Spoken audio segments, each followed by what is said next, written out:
Bonsoir à tous, bienvenue sur votre plateau Entreproms. Aujourd'hui, nous avons un super plateau à vous présenter. Vous allez voir, il y a plein de jeunesse guadeloupéenne. Il y a aussi des anciens aussi qui sont là avec nous à la tête. Il aurait fallu filmer ça. Des grands messieurs, des grands monsieur que vous connaissez, vous allez le voir tout à l'heure. Effectivement, c'est pas un ancien, c'est très bien, très bonne réaction.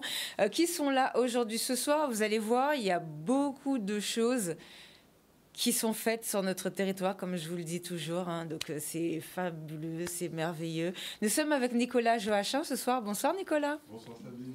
Alors, comment ça se passe? Tu t'es douché là avant de venir? Ça a été? C'est ce que je posais comme question. Heureusement que l'eau là-haut. Oui. Imagine si ce ne serait pas venu, j'aurais menti. Oui. Bon vendredi saint à tous.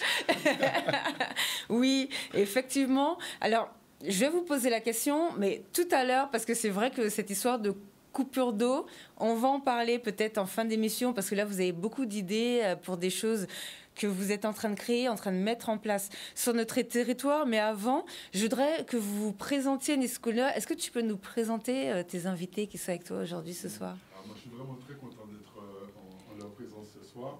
Et merci encore à Sabine pour la fenêtre de diffusion. D'un côté, on a ceux qui sont dans l'entrepreneuriat associatif à dimension agricole et valorisation des produits, notamment de l'agrotransformation, etc. On a aussi l'aspect entrepreneuriat associatif et culturel sur les échanges de proximité à forte valeur ajoutée qui permettent souvent de régler de gros problèmes en mettant en contact des spécialistes avec la population. Elle en parlera avec notamment le nouveau concept, ça fait un moment qu'elle le fait sur le terrain, ça s'appelle KIT, je crois. Et le meilleur pour la fin, on est aussi avec Guadeloupe Animation pour parler d'entrepreneuriat associatif et notamment un biais de fonctionnement avec les jeunes à travers le mentorat pour les jeunes, les étudiants. Et donc, c'est avec Guadeloupe Animation. Donc, 3 gros exemples, sachant que là, j'ai donné juste une petite idée de ce qu'ils font. Bon, franchement, super, vous allez vous présenter. Alors, ce soir, nous sommes avec Grégoire Jonaël. Bonsoir. Bonsoir. Et accompagné de Alexis Maximin. Est-ce que vous pouvez vous présenter, les garçons, s'il vous plaît, qu'on sache un petit peu qui vous êtes? Alors, moi, c'est Alexis Maximin, j'ai 22 ans. Je suis actuellement en BTS notariat. Et avec mon ami Jonel, on avait déjà certaines réflexions par rapport à la Guadeloupe. Et justement, comment on pourrait mettre en place certaines actions pour promouvoir la richesse de notre territoire qui est trop souvent mis de côté. Important. Et moi, c'est comme il a bien précisé, c'est Grégoire Jounel, j'ai 22 ans aussi, originaire de Petit-Bon. Avec Alexis, on se connaît depuis très longtemps et on discutait de sujets déjà politiques depuis très jeune et aussi des sujets sous l'effet de la Guadeloupe et surtout sur les jeunes Guadeloupéens. Donc on a décidé de se lancer et d'avancer sur ce point-là. D'accord. Alors, vous êtes tous les deux en études toujours, parce que je vois je vois vos CV là, c'est des grosses têtes là. Vous faites quoi comme études?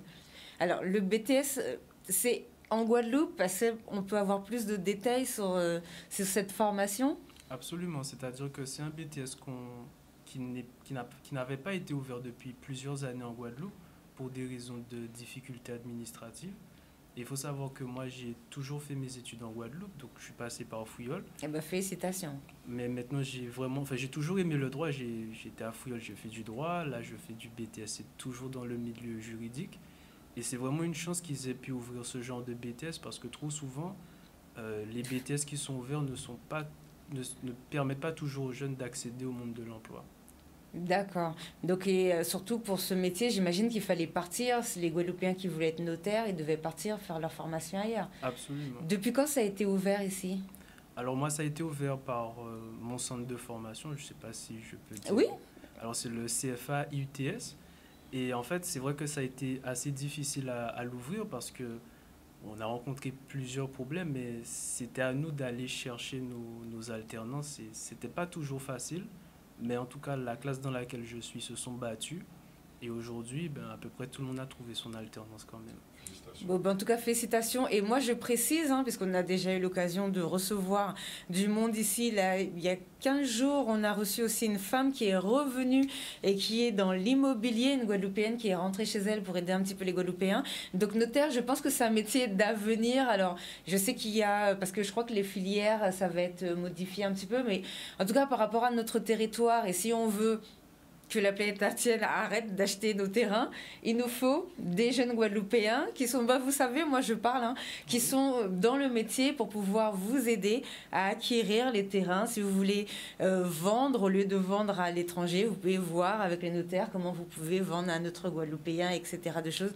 Donc franchement, félicitations parce que c'est vraiment un métier dont notre territoire aura besoin. Et du coup, vous êtes dans quel domaine? Alors pour ma part, je suis licencié en STAPS, donc c'est Sciences et Techniques des Activités Physiques et Sportives, spécialisé en APA, donc c'est la spécialité Activité Physique Adaptée. Donc moi, je suis beaucoup plus centré sur l'aspect santé et sportif, donc on combine les deux. Et actuellement, je suis en train de faire mon master, je suis en première année de master STAPS et option optimisation de la performance sportive. C'est bien, en plus, la Guadeloupe, c'est terre de champions. Donc, toi, tu vas soigner nos prochains judokas et tout. C'est génial, ça. Aussi, les aînés, ça fait un énorme marché. Aussi, effectivement. Surtout pour tout ce qui est... Effectivement, je n'avais pas pensé aux aînés, mais c'est très, très important. Et du coup, la formation en Guadeloupe, où est-ce que vous la faites? À Fouilleul, comme Alexis. Donc, elle se déroule à Fouilleul, à l'UFR STAPS. Et c'est une fameuse licence parce qu'elle est très méconnue et très mal connue. D'accord. Mais justement, quand on y est, on apprécie, en tout cas pour ma part, j'ai vraiment apprécié les études qui étaient là, qu'on a fait. Et le volet qui est là-dessus est vraiment très ouvert. Donc on est sur l'aspect santé, on est sur l'aspect sportif, mais on est aussi porté sur l'aspect social. Donc grâce au sport, on a une plus-value sur l'aspect santé, social et physique. D'accord. Et pour finir, après, je vais revenir vers vous.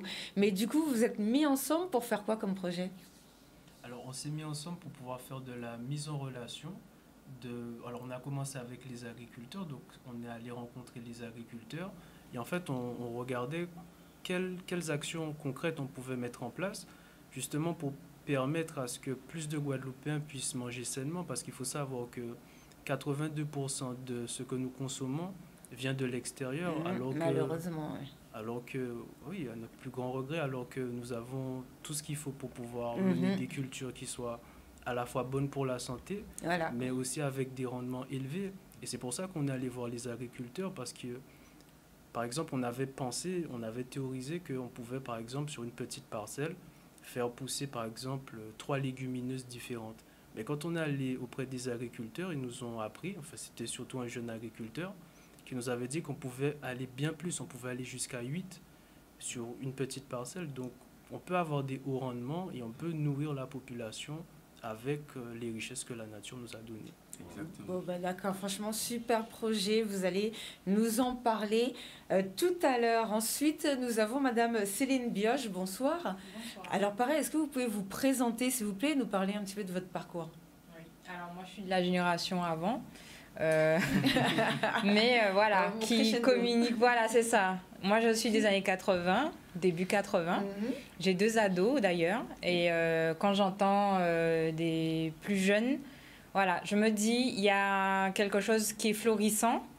Non pas que les générations d'avant n'avaient pas de moyens intellectuels ou n'avaient pas de volonté, mais c'est vrai qu'il y a quelque chose de frais et je reconnais que ça aide d'un point de vue intergénérationnel. C'est-à-dire que je pense qu'il y a un coup de main entre les plus jeunes et ceux qui le sont moins, mais qu'il faut, accepter. Parce qu'on a plutôt tendance quand même, dans les discours des plus anciens, alors je sais pas, on va en parler tout à l'heure, mais on n'a pas...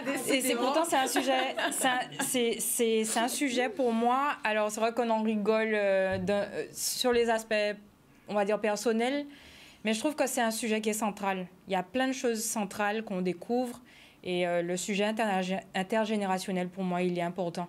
C'est-à-dire que les plus jeunes, ils ont découvert des choses dans leur petit coin dont nous n'avons pas forcément de visibilité parce qu'on vient avec un esprit qui est déjà cristallisé autour de certaines idées et qu'eux, ils viennent gratter dans les anciennes idées pour pouvoir en amener de nouvelles. Donc, il faut laisser circuler ça et on a tendance, dans notre communication, à empêcher ça. Donc, je ne veux pas faire je veux pas amener quelque chose de nouveau. Même le dimanche, quand on discute avec les grands-parents, il y a des choses qui ne passent pas. Quand on est en train de manger le riz et le pois rouge, on va sortir quelque chose qui révèle un avis sur une politique et ça crée parfois des frictions. Et on n'arrive pas au bout des discussions et voilà, ça fait que les discussions ne se font pas. Ça ne se fait pas à table. Et ça se fera pas non plus le lundi matin entre les générations qui sont différentes et qui pourtant doivent travailler ensemble. Donc je pense qu'il y a quelque chose à faire. Et voilà. C'est ce que tu fais d'ailleurs. Exactement. C'est ça. Donc j'ai développé et j'ai vraiment à cœur parce que en plus comme je vous disais, j'ai des ados sur des espaces itinérants. Donc je vais à plusieurs endroits de la Guadeloupe. C'est vrai qu'on m'a beaucoup connue à Pointe-à-Pitre, mais là, j'ai décidé d'aller découvrir aussi d'autres façons de penser parce que, mine de rien, ça change d'une partie de la Guadeloupe à l'autre. Et voilà, donc j'invite sur une thématique des intervenants professionnels ou des personnes que je trouve légitimes ou qui ont quelque chose juste à proposer. Et dans le jeu de l'argumentation, il faut que tout le monde s'y mette. Donc, l'intervenant va proposer son angle de vue sur la thématique. Ça peut être culturel, spirituel, politique, voilà. Et ensuite, on discute. Et là, on rentre dans un laboratoire de la communication. Il faut que chacun donne son argument. Alors, j'y tiens. Il faut qu'on arrive... et je me mets dans le lot du jeu à enclencher. C'est celui de discuter dans le respect. Donc, il faut donner des arguments sur son point de vue. Il faut aussi rester dans le respect. Donc, on fait attention à comment on parle. Et voilà. Et on laisse les choses aller d'elles-mêmes. D'accord. Voilà. Et ça, c'est un concept que vous avez créé, du coup? Alors, c'est au fil des années. Et c'est vrai que, comme je disais, on me connaît aussi sur Pointe-à-Pitre. C'est quelque chose que j'ai du coup enclenché il y a, on va dire, formellement, entre guillemets, il y a 4 ans. D'accord. En faisant des événements. Exactement. Des réunions, l'opportunité s'est présentée. Alors, c'est vrai que d'un point de vue personnel, je trouve que la connaissance est importante pour que... l'intellectualisation, pour moi, est importante. Après, chacun y voit soit de bons ou mauvaises orientations. Mais je pense qu'intellectualiser certaines choses qu'on observe, c'est important. Et ceux qui le font, ce sont les écrivains, ce sont ceux qui écrivent des essais, ce sont toutes les personnes qui écrivent des articles, qui écrivent des choses, qui les transmettent.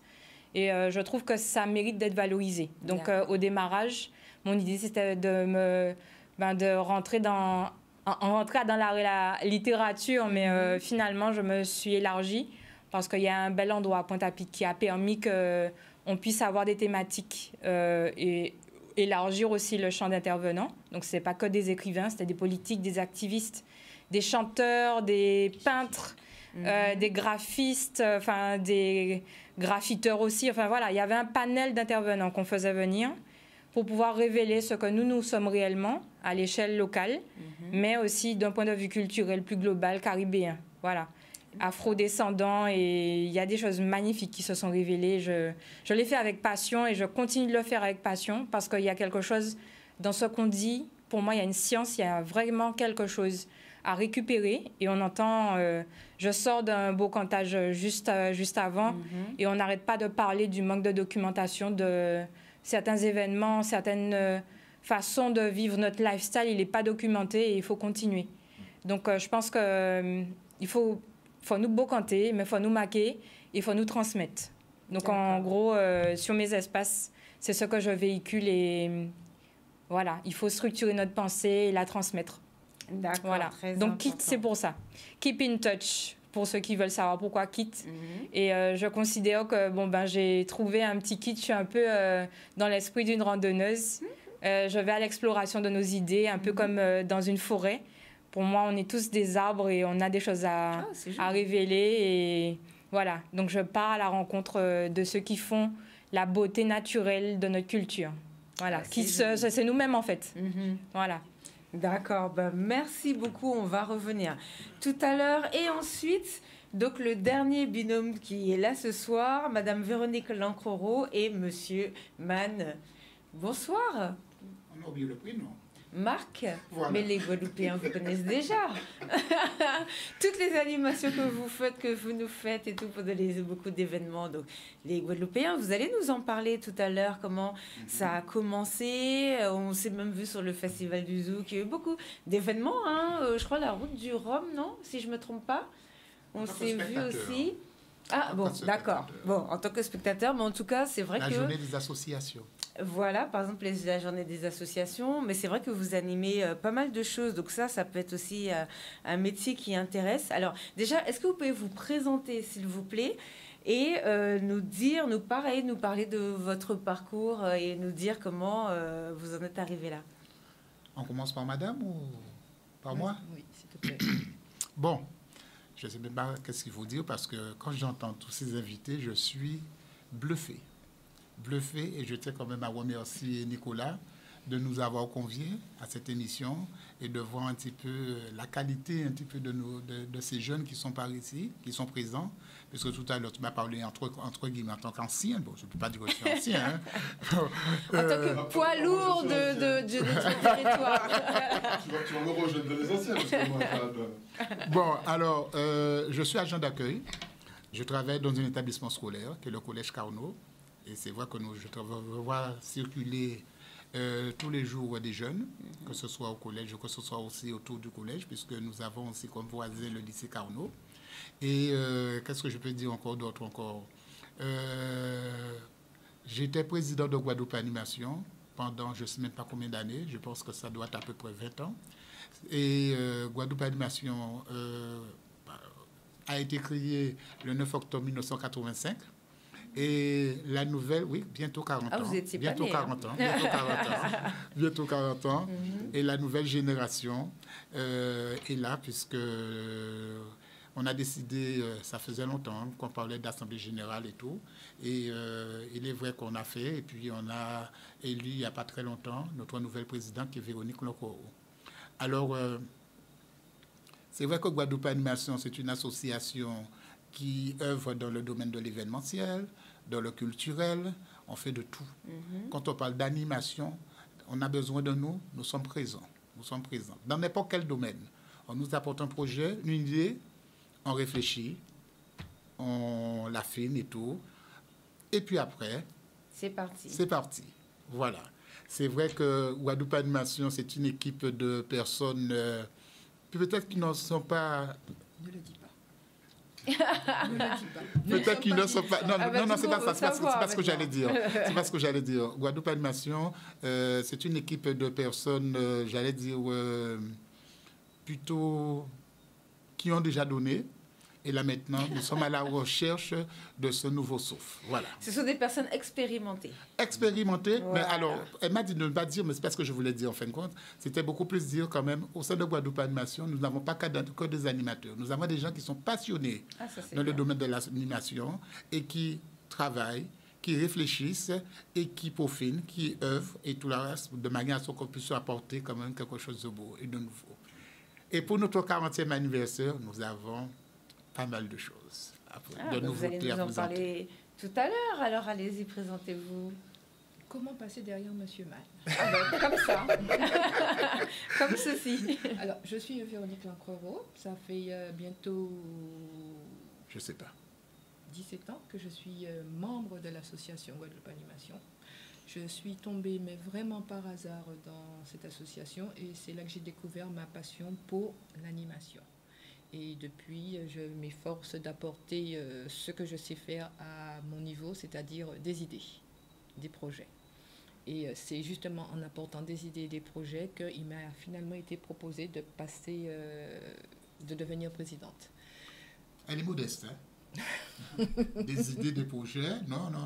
Elle a vraiment mis on peut dire comme ça, elle a mis un coup de pied dans la fourmilière. Elle a dit, il serait temps maintenant de faire des choses nouvelles, puisque tout à l'heure on parlait de choses anciennes et tout. Non, il fallait vraiment donner un nouveau sens à notre association et surtout au public nouveau que nous avons. Les jeunes d'avant ne sont pas les jeunes de maintenant. Oui, ça, oui. Et ils ont beaucoup changé, ils ont beaucoup évolué. Alors nous sommes obligés maintenant de réfléchir, de travailler aussi avec les nouvelles technologies et tout. Voilà un peu tout ce que nous sommes en train de mettre en place. Tu peux continuer. Hein? C'est juste une parenthèse. Vous faites du mentorat, par exemple. Alors, est-ce que vous pouvez nous en parler? Le mentorat, en fait, je vais vous expliquer comment m'est venue l'idée déjà. En fait, je suis directrice d'un centre de loisirs et je reçois énormément de jeunes, des stagiaires. Et j'ai pu constater qu'ils ont du mal à faire la différence entre stage d'observation et stage pratique. Sachant que la pratique, il n'y a pas mieux pour pouvoir comprendre, pour pouvoir savoir, pour pouvoir faire. Et des projets que nous avons bientôt à mettre en place avec Guadeloupe Animation, je me suis dit pourquoi ne pas transposer cette idée. Et j'ai été chercher, j'ai réfléchi et j'en suis arrivée à proposer un mentorat, une immersion quasiment totale dans la réalisation d'un projet qui permettent à ces jeunes justement de savoir ce qu'ils font et comment est-ce qu'ils le font et pourquoi ils le font. Et justement de découvrir quelles sont leurs passions ou leurs intérêts. Ou justement de savoir si ça ne les intéresse pas, de pouvoir dire je suis clair maintenant avec mes idées, ça ne m'intéresse pas, très bien, je vais passer à autre chose, voir qu'est-ce qui pourrait m'intéresser. Et en fait, voilà, c'est de là qu'est arrivée l'idée de mettre en place un programme de mentorat. Alors, rapidement, juste pour comprendre, dans l'animation comme ça, ce que vous faites, il y a combien de métiers? Parce que j'imagine que vous faites un mentorat avec les jeunes. Dans l'animation, moi, je suis bien placée pour savoir qu'il y a plusieurs choses qu'on peut faire dans l'animation. Donc, qu'est-ce que vous faites avec eux comme différents métiers? Comment ça se passe? C'est là justement que le mentorat rentre en place parce que nous avons une flopée de métiers qui tournent autour en fonction du projet. Ne serait-ce que dans le centre de loisirs, par exemple, peut-être aussi. Le centre de loisirs, je ne dirais pas que c'est limité, mais si je parle du mentorat clairement, ce serait plus Je vais prendre l'exemple d'un projet que nous avons, un concours de beauté. Ah, bien. Ne serait-ce que ce concours de beauté, nous avons toutes sortes de métiers. Le photographe, le chorégraphe, le maquilleur, voilà, le coiffeur, le styliste, voilà. Alors, tous ces jeunes, ils s'intéressent certainement à la mode, mais à savoir dans quel domaine de la mode ils pourraient se diriger. Et participer à la réalisation de ce concours de beauté leur permettrait justement de voir l'éventail des professions qui sont proposées et de savoir où se diriger. En fait, c'est ça qu'on veut faire. D'accord, franchement, c'est super. Il y a du Domboé.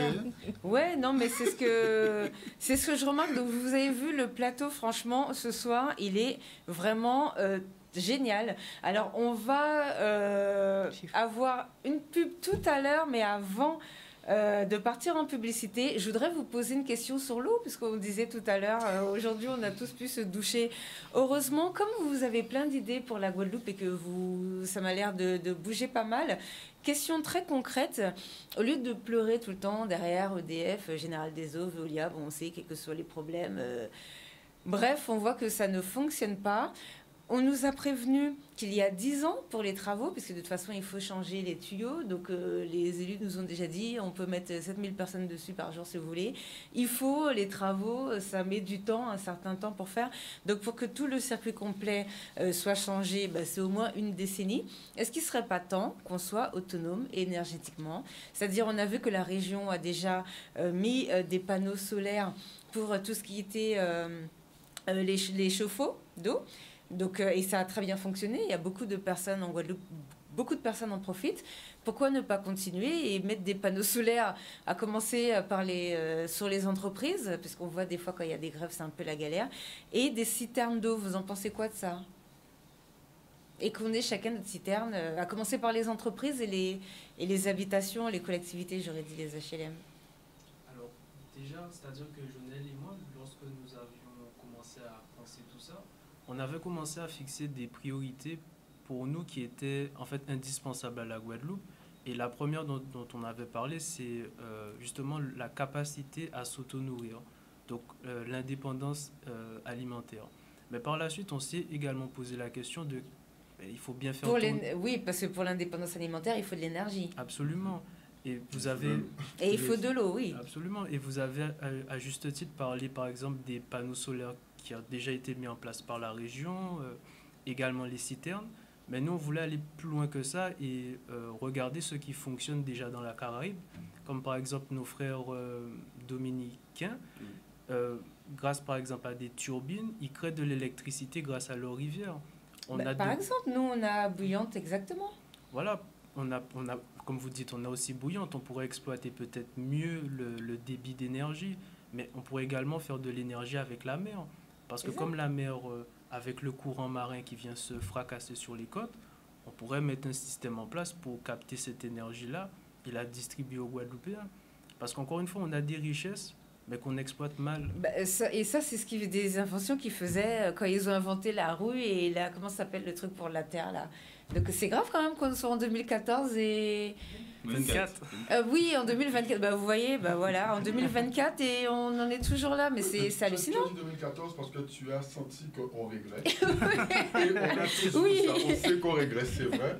Et moi, ça qu'on t'a dit par rapport à de l'eau là, c'est que je pense que nous pouvons profiter des problèmes là, ça, pour justement rouvrir, comme nous parlons. Mais oui, parce que ça ne sert à rien de continuer. Qui était voilà, avant, parce que ça. Avant que ce système-là, ça venait, il y avait le système colonial et compagnie, et maintenant la super société consumériste et tout. Avant que ça vienne, nous étions en grande nation, c'est pour ça que l'US Navy créé, c'est parce que nous étions les corsaires de Guadeloupe. Je t'ai dit que c'est les pirates, tu pas tes avec nous. Oui, ça, c'est mon ça. Ils étaient organisés, ils étaient ni de l'eau, ils étaient ni transport. Donc ça veut dire que là, nous avons commencé avec un panier de l'eau. Donc nous obligés à organiser nous, regarder combien de graines de moringa on peut mettre à dans citerne, à de l'eau la pluie, regarder comment on peut faire passer des brevets pour ne pas dépendre de ces messieurs encore. Moi je pense que, effectivement, comme tu disais, que soit nous arrêter, qu'appeler Rebamoun et arrêter en même système là, ou soit nous profiter des galères là, ça, pour ouvrir aux solutions ancestrales. Et de toute façon, plus on va se renseigner, plus on va se rendre compte du potentiel qu'on a ici. On produit parce que toutes les îles, les peuples Taïnos, et bon, il faut que je révise tout ça, mais on sait que les gens qui étaient là, les ancêtres en nous, c'est les premiers, c'est les boss. Donc là, on nous profite que nous paniers de l'eau, que nous paniers d'électricité pour organiser nous, pour venir gens yoté café et peut-être même en mieux. Après, ça ne veut pas dire que nous allons retourner dans la forêt, faire révolution. Mais de toute façon, on n'a pas, on le fait intelligemment. Ça. Exactement. Tu vois? On peut moderniser ce qui fonctionnait à l'époque. C'est-à-dire que... Là, on revient juste après la pub. Et on va reprendre tout à l'heure. Bonsoir à ceux qui nous rejoignent. Comme vous l'avez vu, nous avons un super plateau ce soir. Donc nous avons nos jeunes et nos moins jeunes qui se innovent, nos expérimentés qui sont là ce soir avec nous et qui innovent et qui ont beaucoup de projets pour notre jeunesse, pour l'avenir, pour voir ce qu'on peut mettre en place. Et justement, juste avant la publicité, je posais la question de l'eau parce qu'on ne va pas pleurer quand même pendant 10 ans. En plus, moi, je déteste pleurer. C'est pas bon du tout pour les yeux. Franchement, c'est une horreur. Donc, en plus, on perd de l'eau et on en a besoin. Donc, voilà. Donc, je profitais pour vous demander, est-ce qu'il ne faudrait pas profiter de la crise, là? On sait qu'il y a 10 ans de travaux, donc ça va arriver encore, ce qui nous est arrivé là, on ne va pas se leurrer. Donc, est-ce qu'il ne faudrait pas profiter pour passer directement aux citernes, quoi? Donc, qu'on soit indépendant en termes d'eau le plus possible, au moins pour les grands bâtiments, pour les collectivités et pour les entrepreneurs. Et pareil, au niveau solaire, je demande vraiment pour les entrepreneurs, parce qu'à chaque fois qu'il y a une grève, pour l'eau, on a eu énormément d'appels. Beaucoup d'entreprises n'ont pas pu travailler. Donc, je ne sais pas si vous vous rendez compte quand même, il y a des gens qui sont restés 10 jours sans aucune rentrée d'argent. Là, l'État ne va pas les dédommager, rien du tout. Ils ont dû mettre du personnel en chômage technique et tout. Et il faudra payer. Exactement, Factilac arrivé, il va falloir payer les impôts parce que la DGRFIP, là, je ne pense pas qu'ils vont dire bon, il n'y avait pas d'eau, on fait baisser les taxes. Macron, lui, il est déjà arrivé au Brésil en train de faire la balade. Ce n'est pas son problème. Donc, est-ce que nous, il ne faut pas qu'on regarde comment on fait pour être un peu indépendant énergétiquement? Je voulais juste votre avis sur ce point, parce que c'est quand même un point qui est récurrent et je pense que on va passer tout le temps à en parler de toute façon parce que ça va arriver encore. Oui, donc moi je voudrais bien revenir sur le point que Nicolas a précisé. Je trouve que c'est vraiment intéressant de retourner sur l'aspect ancestral, comme tu dis, retourner sur les éthiques et les méthodes de l'époque, excusez-moi, mais si on pouvait également aussi moderniser efficacement ces méthodes-là, parce que au départ, lorsqu'on a commencé notre projet, on a commencé par aller chercher des informations à droite et à gauche. En discutant avec différentes personnes âgées, on a appris qu'à l'époque, ils utilisaient des citernes, mais d'autres types de citernes. Ce n'étaient pas les mêmes types de citernes qu'on avait aujourd'hui. Ils buvaient et ils nous disaient qu'ils sont aujourd'hui toujours là pour nous raconter les histoires. Donc ça fonctionnait. Donc aujourd'hui, je pense qu'on pourrait moderniser les techniques de l'époque et également travailler sur innover sur les méthodes et les techniques de récupération d'eau. Donc c'est-à-dire que nous avons les citernes, mais on peut aussi également trouver des techniques pour récupérer l'eau, pour nettoyer chez nous également, mais aussi pour les plantes. Si on a des jardins créoles à côté de chez nous, on peut éventuellement créer un système de récupération d'eau pour cette utilité-là, mais et garder les citernes pour notre consommation personnelle. Donc à ce moment-là, je pense qu'on pourrait être vraiment très efficace. Oui, ça pourrait être intéressant. J'en profite pour mettre une parenthèse par rapport au jardin créole. On n'est même pas obligé d'avoir un jardin, puisqu'on a vu, moi j'ai eu l'occasion de couvrir, un Guadeloupéen qui faisait les plantes en pot. Alors je ne me souviens plus de son nom, mais en tout cas, voilà, c'était le citron qu'il avait donné comme exemple. Donc je ferme la parenthèse, je profite pour rappeler aux Guadeloupéens qu'effectivement, on peut faire pas mal de choses. Vous avez un avis dessus ? Moi, je pense que c'est le frère de M. Henri-Joseph. Voilà. Pour les plantes en pot. Exactement. C'est possible. Oui. Je me souviens plus du nom. Je me rappelle plus En son tout cas, prénom. lui fait ça aussi. Mais voilà. Oui, voilà. C'est Yvon Joseph? Je crois. C'est possible. Ah oui? Il le fait. Dans tous les cas, je pense qu'on est arrivé, en tout cas si on veut rester des humains et qu'on est toujours dans la logique de protéger nos vies, il y a un niveau de réflexion qui s'impose, mais on a vraiment un état d'esprit à changer. Après, on est tous concernés. Moi, je me sens la première concernée. Je parle pour moi. Alors, moi, j'ai la chance, et là, je parle vraiment à titre personnel. J'ai la chance d'être dans une famille où la question de l'autonomie alimentaire est quasi centrale, en fait, dans notre mode de fonctionnement. Et je vois que ça nous amène aussi à choisir notre mode de vie. C'est pour ça que vraiment choisir notre lifestyle personnel, ça va, selon moi, aider énormément à ce qu'on puisse changer de façon d'aborder notre quotidien et que ça se fera de manière simultanée pour plusieurs Guadeloupéens. Je pense que le fait de revenir à des pratiques personnelles va aider à changer l'état de l'esprit au niveau social. Au niveau sociétal. Donc, en gros, c'est quand chacun fait sa part, que, en gros, au niveau de la société, tout le monde aura pris une prise de conscience, en gros, donc ça va faire avancer toute la société entière. En tout cas, moi, d'un point de vue personnel, c'est de cette manière-là. J'avoue, je n'ai pas un regard ultra objectif. Parce que je pense que ça ne passera pas par autre chose que de fonctionner, déjà à titre personnel, pour voir comment ça fonctionne et voir qu'il y a une autre façon de manger, une autre façon de sortir de sa maison ou d'aborder son hygiène. Et ça, c'est important. Parce qu'en plus, avec les scientifiques et les écrivains, en tout cas les spécialistes, par exemple, qu'elle reçoit au niveau du concept KIT, ça veut dire quoi encore? Oui, Keep in Touch. Keep in Touch. C'est justement l'idée d'être ensemble et de nous donner le coup de main intellectuel et les idées pour qu'on puisse savoir, comme il disait, quand on écoute nos grands-mères parler. Moi, je trouve que il y a une science dans ce qu'elles disent. Largement, mais oui. Voilà, donc c'est à nous d'aller écouter, non pas ce qui se passe sur les espaces publics, les réseaux sociaux, mais de revenir, de couper un peu son téléphone et puis d'écouter ceux qui sont encore là et un peu qu'ils ramènent en fait de la vie dans notre mode de fonctionnement parce qu'il y a quelque chose de froid dans notre mode de fonctionnement. Donc à nous de rétablir quelque chose de plus vivant et de plus humain pour qu'on puisse avoir des comportements cohérents par rapport à ce qui se passe. Mais effectivement, on n'a pas un comportement cohérent et voilà. Donc il y a aussi à se poser des questions, en plus des aspects techniques, mais aussi comment est-ce qu'on vit au quotidien? Est-ce qu'on va continuer de vivre avec notre mode de consommation d'eau voilà. Parce que moi, ce que j'avais rajouté, c'est qu'elle parle de la nécessité d'échanger pour avoir les bonnes pratiques, notamment au niveau intergénérationnel. Mais pour ça, il faut mettre en place des espaces qui le permettent. Tout à l'heure, on a vu avec les jeunes entrepreneurs ici, l'initiative, on va encore en parler tout à l'heure, de mise en réseau. Et là, on se retrouve aussi avec des embryons d'espace humain où, quand les spécialistes et les scientifiques y sont, les personnes qui en ressortent, ce qu'elles ont compris, ils ne peuvent pas décomprendre. C'est qu'aussi, il y a une convaincue, et c'est d'être humain à être humain. Parce qu'aujourd'hui, on va se dire, oui, quand chacun va faire sa part, ça ira mieux. Mais en réalité, c'est chaque personne, en fait, qui doit comprendre. Et on ne peut pas, en fait, mettre un truc dans la tête de quelqu'un. On est obligé de s'organiser pour qu'il écoute nous.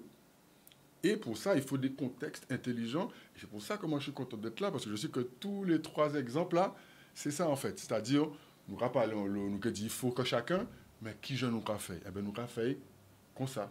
Ces gens-là, ils ont proposé là, par exemple. Le débat est lancé. Bon, tu as dit quelque chose, là, j'ai envie de poser une question, mais en même temps, j'ai envie d'écouter le truc de l'eau. Alors, j'essaie de gagner ma question.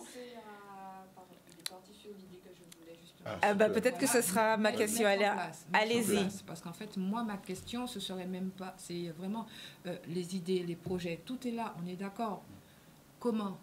Qui? Quoi? Comment mettre ces idées en place pour que justement, il y ait un début de quelque chose. Cette première personne qui mettra en place et qui créera cet effet domino. Moi, c'est ce que je voudrais savoir. C'est ça ma question. Qui, où, quand, comment? Les questions, tout est là. Mais... moi, ce que je recherche, moi, ce que je voudrais, c'est les personnes, elles sont là. Pourquoi est-ce qu'elles n'osent pas? Moi, c'est ce que je voudrais savoir. Parce qu'il n'y a plus l'aspect humain. C'est-à-dire qu'on n'est pas dans un truc de protéger la vie, on est dans l'idée de protéger une structure, une communauté d'agglomération, des postes. On est dans un débat où il faut d'abord protéger les postes qui sont déjà établis et qui gèrent les questions, avant de protéger les gens qui sont les consommateurs. Et au final, ce qui est idiot, c'est qu'au final, ceux qui sont dans les institutions, ils ont des maisons et ce sont encore des consommateurs. Donc, voilà. Voyons parler de l'eau. C'est l'exception que je recherche. Enfin, bon. Cette exception, cette personne qui sera spéciale, qui fera que justement toutes ces institutions, elles se diront, faudrait peut-être vraiment agir. Alors justement, moi je pense que ces personnes spéciales, elles sont là. Et déjà, il y a une partie, ces autres, chacun a deux domaines à autres. Et maintenant, et c'est super que tu puisses dire ça, ce qui compte maintenant, c'est la communication. Comment faire en sorte qu'on se rende compte de qui est qui, et comme tu dis, que ça puisse sensibiliser les pouvoirs publics. Et à mon avis, pour répondre à ta question, je pense que c'est la communication. La communication entre nous, la communication sans attendre de reconnaissance, c'est-à-dire nous avons fait. De toute façon, quand vous voyez pas vous nous avons fait. Toi, c'est moi, nous avons donc nous fait, tu vois. Et à partir de là, le moment venu, pour répondre à ta question, ça qui pouvait, qui voit, et le moment venu, boum, ça va aller. La seule chose, en attendant, c'est qui j'en nous a quimbe. Qui force nous à prendre. Parce que nous ne pas esclaves pour le monde et nous ne pas sacrifier nous pour le monde. D'accord? Donc c'est ça la question. Quelle énergie qu'on prend pour réussir à tenir dans notamment les initiatives que vous prenez là et qui sont vitales, qui doivent continuer. Tu vois? Mais je pense que c'est la communication sur ce que vous faites déjà qui fait qu'à un moment donné, les pouvoirs publics vont avoir les petites connexions. Parce qu'il ne faut pas croire, hein, beaucoup d'entre eux cherchent depuis des années des solutions et elles viendront de vous, de ceux qui nous écoutent et qui font des choses. Oui, de la population. Et il faut qu'on continue. Il ne faut pas qu'on désespère. Du coup, deuxième question, toujours sur la société. Donc, quelles sont vos idées? Donc, je rebondis par rapport à ce que vous avez dit tout à l'heure, Nicolas. Donc, c'est un deuxième sujet qu'on aborde régulièrement. Donc, moi, les femmes me disent, Sabine, nous, on voit les milliers de formations que tu nous fais découvrir à l'antenne, mais j'ai personne pour garder mon enfant. Bon, on a toujours ce problème de crèche encore, ou de garderie, donc, Zové fait Timoun, mais pas ni pour garder Timoun, les parents maintenant ils travaillent. Donc il faut savoir ce qu'on veut. Est-ce que la société, on veut que les Guadeloupéens, ce soit un peuple qui décline, ou bien est-ce qu'on veut qu'il y ait encore des Guadeloupéens dans 50 ans? Donc à moins que le but c'est de remplacer les Guadeloupéens par d'autres personnes pour dire demain matin que c'est juste la Guadeloupe avec des autres gens dessus, mais qui ne sont pas des Guadeloupéens, je dis clairement, hein, parce qu'il ne suffit pas de déplacer des gens pour changer le peuple, enfin bref. Donc, est-ce qu'il ne faudrait pas profiter justement de cette histoire de transmission? On sait qu'on a des personnes âgées. On a une étude qui est sortie l'année dernière, je ne me souviens plus de la date par contre, qui a dit très clairement qu'il y a une différence d'expérience de vie entre nos personnes âgées qui ont leurs enfants sur le territoire et nos personnes âgées qui sont vraiment isolées. Donc, vous connaissez tous les personnes isolées. Est-ce qu'il ne faudrait pas mettre un système en place pour, par exemple, pouvoir mettre en relation... Alors, moi, je ne vais pas dire qu'une personne âgée garde un enfant, parce que peut-être que la personne âgée, elle n'est pas... Mais un système en place où, je ne sais pas, moi... On sait qu'il faut, dans les emplois d'avenir, d'ailleurs, ça serait bien si les Guadeloupéens qui travaillent dans les maisons de retraite et qui sont en train de souffrir le martyre en France, en plus, vous voyez bien dans quel lélé vous êtes là-bas, c'est la catastrophe, vous descendez de chez vous, c'est que de la violence. Donc tout ça pour aller... Jeux Olympiques Cavine. Et les Jeux Olympiques Cavine, tout ça pour aller torcher les gens que vous pouvez aussi ici. Hein, c'est pour ça, donc on a besoin de vous, nos personnes âgées, moi-même j'ai besoin de vous, nous avons besoin de vous. Et comme ça, pourquoi pas ne pas créer, pourquoi pas un nouvel emploi d'une personne qui viendrait à domicile s'occuper d'une personne âgée et d'un enfant. Ça mettrait en relation l'enfant et la personne âgée. Et peut-être, ça je ne sais pas, mais peut-être que ça pourrait influencer sur l'âge, puisque le rapport était quand même alarmant, hein, enfin, sur l'espérance de vie de nos personnes isolées et faire qu'elles ne partent pas, qu'elles ne meurent pas plus rapidement que les autres parce qu'elles sont isolées. Qu'est-ce que vous en pensez? Est-ce que ça, c'est quelque chose qu'on peut mettre en place? Est-ce que ça peut développer de l'emploi? Allez-y, qu'est-ce que vous en pensez? Non? Non, franchement, je vous donnerai ma réponse, mais plutôt hors antenne, je préfère. Ah, d'accord. Bon, la réponse, en plus, peut-être vous vous connaissez parce que vous avez dans un centre de loisirs. Tout à fait. Donc non, franchement, il y a suffisamment de polémiques en ce moment en Guadeloupe pour que je puisse encore en rajouter. Ah, bon, d'accord. Alors, qu'est-ce que vous en pensez? Comment on peut faire pour que les enfants, comme ça leur donnerait un peu une garderie, les personnes âgées ne seraient pas toutes seules? Moi, je pose la question parce qu'au Gosier, alors je ne sais plus si c'est, il me semble, c'est une école où les professeurs emmènent les enfants faire de la marche. Alors, moi, on avait été couvrir le sujet et il me semble que c'était une fois par an ou je ne sais plus, j'ai pas envie de dire de bêtises, mais en tout cas, c'était une rencontre entre des personnes âgées qui sont je ne sais plus si elles sont chez elles. Enfin, c'était une rencontre entre des personnes âgées et des enfants, donc de l'école primaire. Et c'était quelque chose qui se préparait sur une semaine à peu près. Et la personne âgée, elle était revigorifiée, quoi. Après, en attendant que vous puissiez donner vos réponses, au-delà effectivement des aspects très délicats et polémiques, mais je pense qu'il faut le dire, ça n'a pas fonctionné et n'y a pas le problème. Mais nous ne pouvons pas rentrer en détail là. Ça, ce que moi je peux dire, au-delà de ce marasme, on va dire, à la fois injuste et anormal, lié à beaucoup d'incompétences et de non-réalisation d'engagement, il faut le dire, hein, c'est pareil dans tous les domaines, y compris celui-là, la famille et les enfants ne sont pas au centre. D'accord? Ce qui est au centre, c'est autre chose. C'est la survie d'un système, la survie de structures en poste, etc., etc. Et du coup, voilà, ce n'est pas la priorité. Mais, par rapport aux 3 exemples qu'on a ce soir-là, moi, ça t'avait dit, c'est que, notamment par rapport à Guadeloupe Animation, là, on a regardé, ça y est, proposé pour le mentorat des jeunes. On est directement dans ce que tu indiquais, à savoir qu'aujourd'hui, il y a ce vieillissement de la population et cette difficulté de transmission de relais. Ils sont expérimentés, ils proposent de le faire.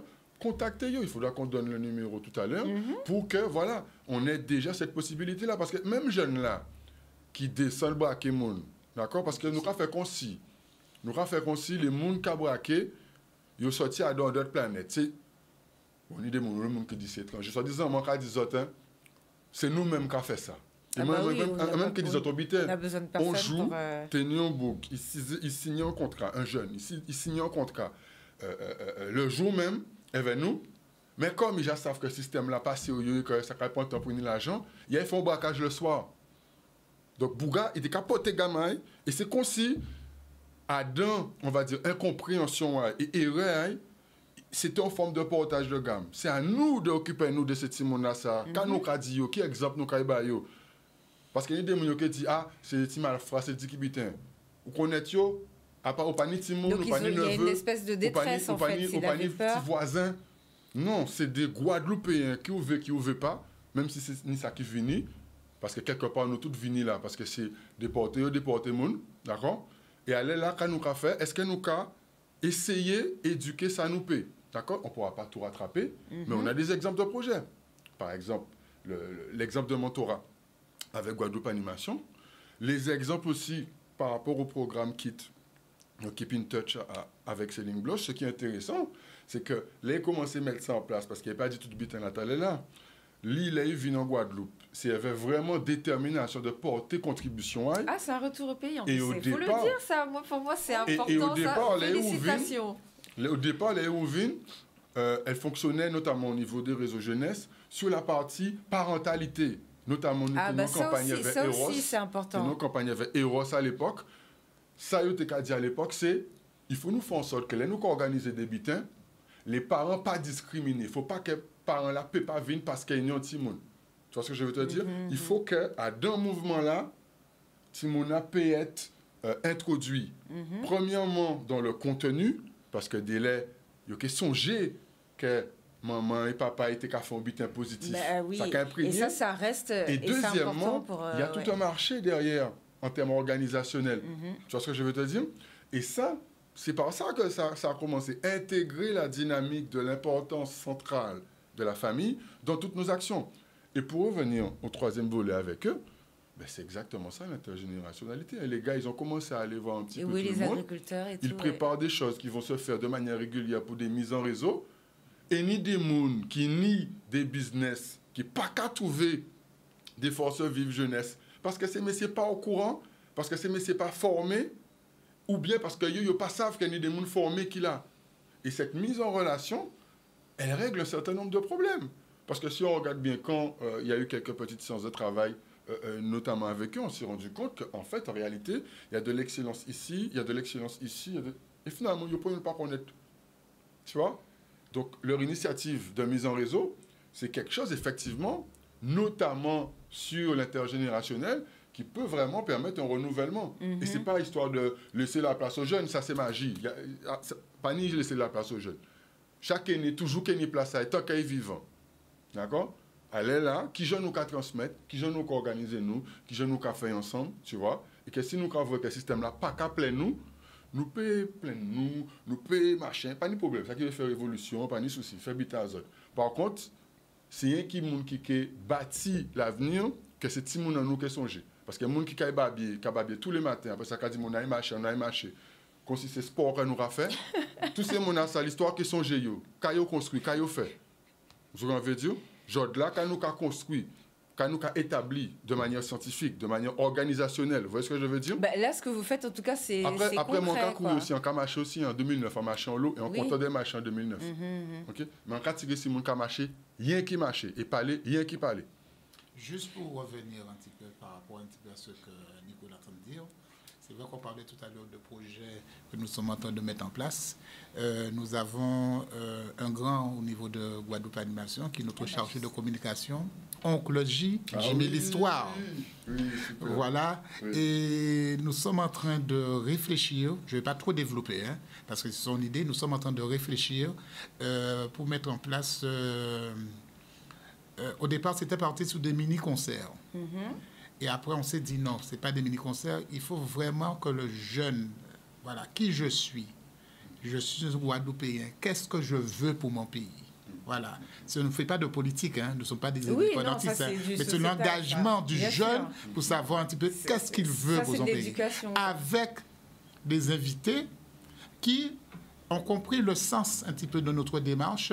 Et quand je parle d'invités, c'est des artistes, et qui viendront aussi apporter leur pierre à l'édifice pour que ces jeunes puissent repartir blindés. C'est ça la nouvelle conception des spectacles que nous allons, ou des concerts, on n'a pas encore trouvé le terme, voilà, que nous allons mettre en place un petit peu pour l'année 2025-2026. Comment ils peuvent rejoindre? Quel numéro pour venir? Ben oui, ça c'est... avant le numéro, j'ai une autre question par rapport aux choses qu'il faut mettre en place. On sait que la population est vieillissante. Est-ce que vous dites, par exemple, on va peut-être travailler, même quand vous faites du mentorat avec les jeunes, est-ce que vous allez travailler dans les maisons de retraite ou bien quand il y a la semaine grise en Guadeloupe? Ah oui, la semaine bleue. Bleu. Mais non, bleu c'est la mer. Non, c'est pas la semaine des seniors. C'est pas les personnes âgées. Oui. Enfin bref. En tout cas, il y a toutes les couleurs. Hein, oui, voilà, il y a toutes les couleurs. Oui, il me semble que c'est gris. Bon, je vais vérifier. Mais est-ce que ce sont des projets sur lesquels vous travaillez aussi? Et est-ce que quand vous faites le mentorat, parce que c'est quand même, je pense que ça va être les métiers qui vont être les plus... on dit d'ici 2030, je crois, que c'est un gros pourcentage de la population qui sera assez âgée.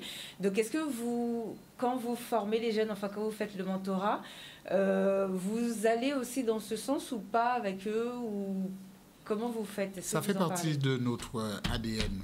L'ADN de Guadeloupe Animation, ce sont les buts, l'objet. D'accord? Et nous avons mis un certain nombre de valeurs, et pour qu'on puisse arriver un petit peu à pondre, on peut dire comme ça, le nouveau statut de Guadeloupe Animation, on a fait appel à un spécialiste qui nous a, où on avait des réunions, on a fait un séminaire de formation, et à l'issue de ce séminaire de formation, nous avons développé un petit peu tout cela, et nous avons travaillé aussi bien dans le domaine de la santé, dans le domaine du sport, avec les personnes âgées, avec le public allophone, élaborer des concepts d'animation innovants pour tout type de public, jeunes, anciens, personnes allophones en situation de handicap. Ah oui, c'est important. C'est vrai qu'on en a pas parlé. Voilà, en prenant en compte le développement local, durable et la cohésion sociale. Le mentorat n'est pas à sens unique, ce n'est pas que pour les jeunes. Voilà. Il y a les jeunes mentorés, mais on a besoin aussi de personnes expérimentées pour pouvoir être les mentors de ces jeunes. Donc, on est vraiment ouvert à tout public, de 7 à 77 ans et plus. Si ça Je sais qu'à la fin de l'émission, oui, on va travailler avec ces personnes, voilà, qui sont là et tout. Il faut que nous fassions quelque chose. Parce que je ne sais pas si c'est volontaire. Hein. Quand Nicolas nous a appelés, on ne savait pas qu'il y avait voir un petit peu ce panel de personnes qui veulent des choses pour la Guadeloupe, et c'est ça qu'il faut. Bon, je ne veux pas trop rentrer, parce que tout à l'heure, on parlait de... C'est vrai que je travaille dans un établissement scolaire, je vois un petit peu le comportement des jeunes, je vois aussi le comportement des parents. Je ne veux pas trop développer parce que ce n'est pas là le but de l'émission, mais je suis quelquefois attristé quand je vois un petit peu comment ces jeunes se comportent. D'accord? Et on a besoin de choses nouvelles, et il faut que ces jeunes aussi s'impliquent. Je prends un exemple. Il y a une demoiselle, je serai très court, hein, il y a une demoiselle qui est venue me voir l'autre jour parce qu'elle veut entrer au lycée hôtelier. Je suis cuisinier de formation, même si je suis agent d'accueil actuellement. Hein. Je suis cuisinier de formation, et elle est venue me voir, et puis je lui ai dit, tu sais, pour entrer au lycée hôtelier, tu veux travailler dans le domaine de la cuisine, il te faut connaître ton pays. Il faut connaître le tourisme. Il te faut connaître un certain nombre de choses pour que tu puisses parler de ton... Il te faut connaître les produits locaux. Tu vois, on rentre un petit peu dans leur domaine. Il te faut connaître les produits locaux. Il te faut rencontrer un certain nombre de personnes qui pourront t'aider à développer un petit peu ce que tu veux faire. Et je lui dis... Rapidement, parce qu'après... Non, je sais. Je lui dis rapidement, quels sont les musées qu'il y a à Pointe-à-Pitre? Mon Dieu Seigneur Jésus, la Vierge Marie. Excusez-moi. Qu'est-ce que j'ai posé comme question, bon Dieu? Qu'est-ce que j'ai posé comme question? Elle n'a pas pu me répondre. Et après, je lui, alors quand je lui ai donné deux, trois réponses, je lui ai dit, tu sais où ça se trouve? Non. Mais j'ai dit, mais tu as un portable? Tout à l'heure, on parlait de portable. Tu as un portable? Au lieu d'aller à chaque fois sur WhatsApp, regarde, géolocalisation, regarde aussi pour savoir, tu marques et tu tapes. Le portable n'est pas seulement pour téléphoner. C'est un super instrument qu'on n'utilise pas. Oui, assez pour travailler. Numéro de téléphone, après on fait tourner la parole. Numéro de téléphone. 06 90 82 90 81 43. En fait, je me dis quand même, on a du recul à prendre. Non pas pour... je me fais l'avocat du diable. Il y a quand même pas mal de complexité de notre société colonisée dont on ne prend pas en compte. Et je le dis vraiment avec... comment dire, toutes les observations que je fais et à titre non seulement personnel, mais quand je déambule dans les rues, quand j'échange, quand je travaille, etc. Et je me dis, il y a énormément de difficultés dont certaines générations doivent vraiment s'imprégner. On a entendu parler du chlordécone, ce n'est pas une légende urbaine. Ça a fait des catastrophes neurologiques. Ouais. Et parfois, on va blâmer un enfant alors qu'en fait, il ne pourra pas faire autrement parce qu'il est atteint. Oui, et ça, par contre, c'est vrai. Et réellement, il faut des fois, je pense, peut-être qu'il faudrait une semaine à la Guadeloupe pour que personne parle ou je ne sais pas qu'est-ce qu'il faut faire, mais qu'on puisse s'asseoir et s'imprégner de ce quoi on est fait en fait. On est imprégné d'une histoire qui est mortifère, en émotion, ouais, et qui n'a pas arrêté d'être mortifère, ouais, mais sous d'autres formes. Et en fait, j'entends bien, et il y a une façon aussi pour l'éducation. Elle aussi, elle doit changer l'éducation. C'est-à-dire qu'auparavant, on avait tendance à humilier les enfants pour les éduquer, en fait. C'était même la règle. On n'était pas en train de les tirer. On a toujours tendance, un peu dans nos façons, même je vois sur les réseaux, parfois on rigole de certaines vidéos. Quand on frappe un enfant, il y en a qui en rigolent, mais notre façon de frapper les enfants était coloniale, d'éduquer les enfants. Et je pense qu'il y a un vrai travail. Quand vous demandiez qu'est-ce qu'on doit faire, mais je pense qu'il y a vraiment à réfléchir à comment est-ce qu'on aborde le relationnel avant d'essayer d'imaginer une politique. Et là, clairement, je me dis qu'on est une population qui a la grande chance de ressentir en fait ce qui est comment dire, on se libère progressivement et on a la chance d'avoir peut-être, entre guillemets, je dis la chance, c'est-à-dire qu'on arrive à ressentir l'idée de sortir d'un état pour aller vers un autre. Et il faut qu'on continue. Et il faut vraiment qu'on le mette dans toutes les lignes de notre lifestyle, encore une fois.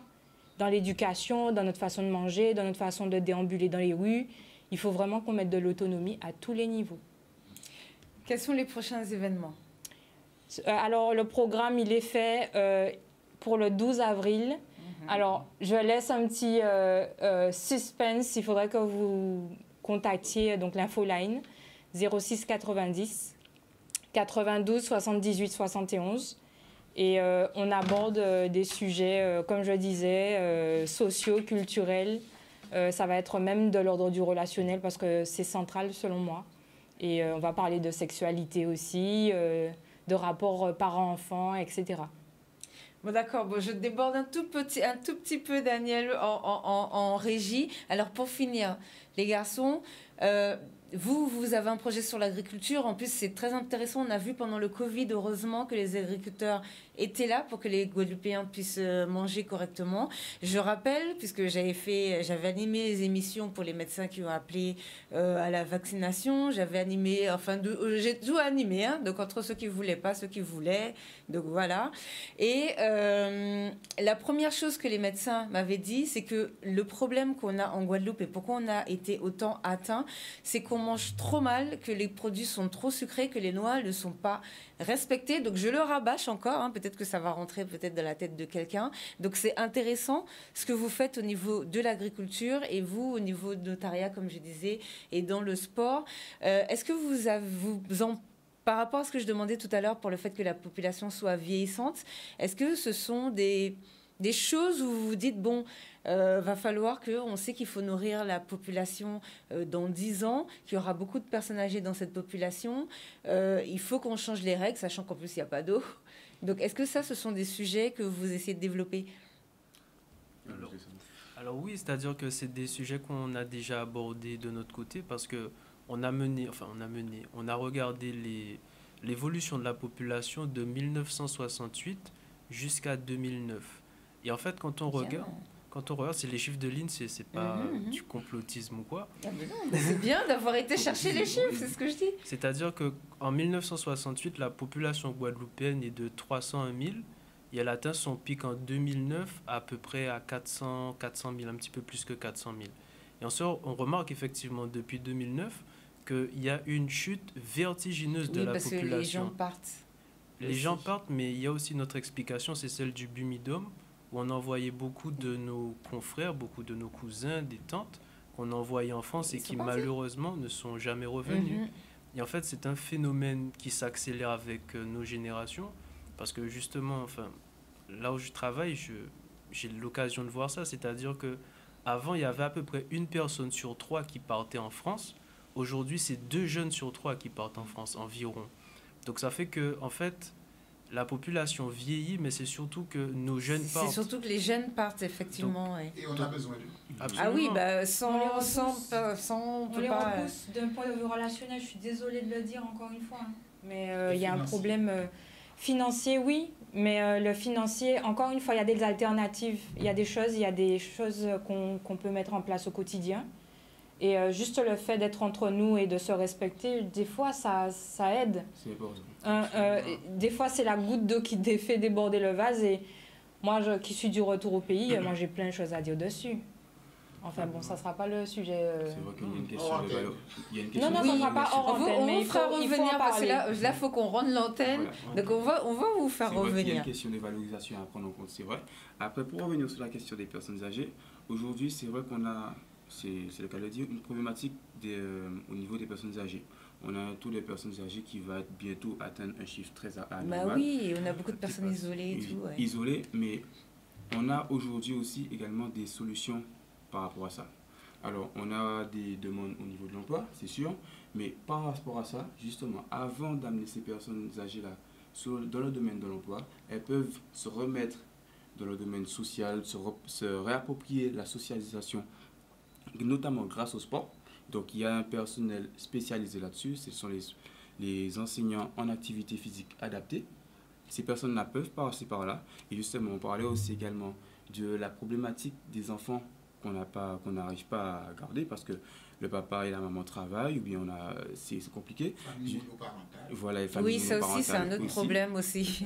Ces personnes-là, justement, enseignant en activité physique adaptée, ont la capacité de réaliser des activités avec le public bébé, public personnes âgées, rallier ces deux publics et faire des activités ensemble.